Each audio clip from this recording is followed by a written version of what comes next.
Bună ziua! În ultima perioadă m-au sunat mai mulți prieteni din industria de caravaning din România să mă întrebe dacă merg la evenimentul organizat de Asociația Română de Caravaning. Vreau să lămuresc în primul rând faptul că nu am absolut nicio divergență cu nimeni din industria de caravaning din România, așa cum se vorbește prin târg. Asta ca să lămurim acest aspect. Acum, eu nu merg la acel eveniment din două motive. Unul la mână, faptul că în acel weekend am un job pe fotografie. După cum marea majoritate știți, meseria mea de bază este de fotograf.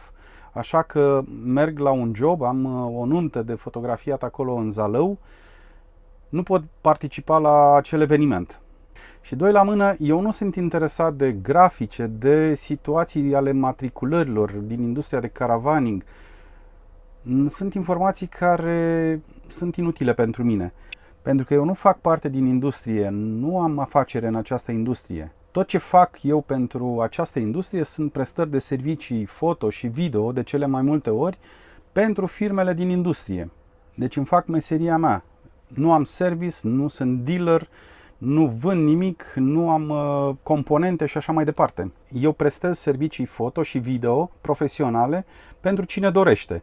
Desigur, am și un canal de YouTube unde postez aceste videouri. Am avut norocul să crească foarte mult acest canal, dar, repet, eu nu mă pricep la autorolote, nu mă pricep la industrie. Îmi plac camperele, desigur, îmi place să călătoresc în ele, dar cam la atât se rezumă tangența mea cu industria de caravaning. Eu îmi văd de profesia mea de fotograf și de producțiile video.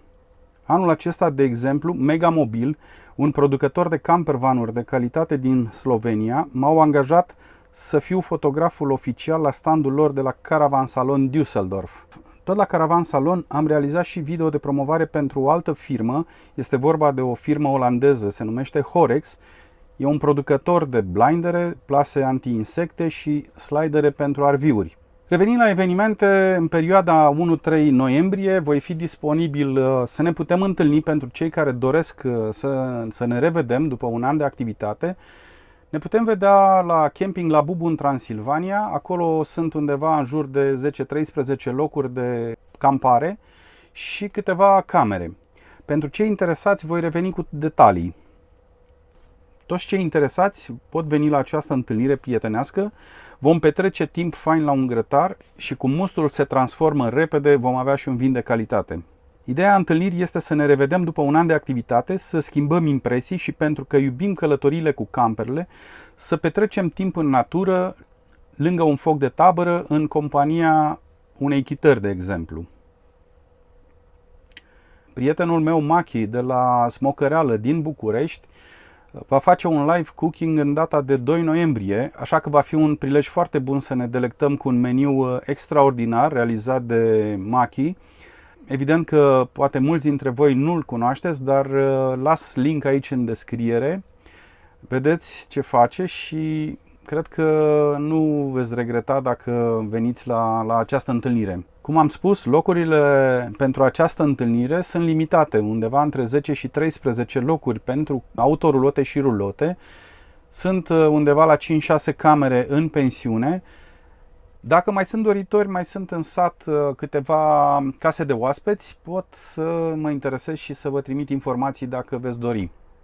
Pe pagina de Facebook rvtravel.eu veți găsi la secțiunea evenimente mai multe detalii despre acest eveniment, mai multe update-uri. Încercăm să mai aducem niște surprize, vom vedea. Haideți să ne revedem cu voie bună la o întâlnire între prieteni pe colinele din Transilvania.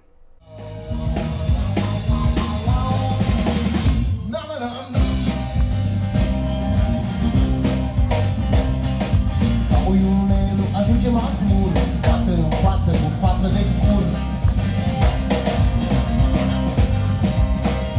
Bate pistolul și ne mușcă scârbit pe manerist și pe calul de un mic.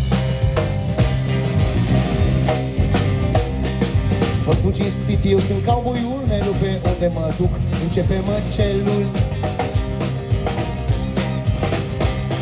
Pe cine de aici mă ascultă manele, precis va muri de mâinile mele.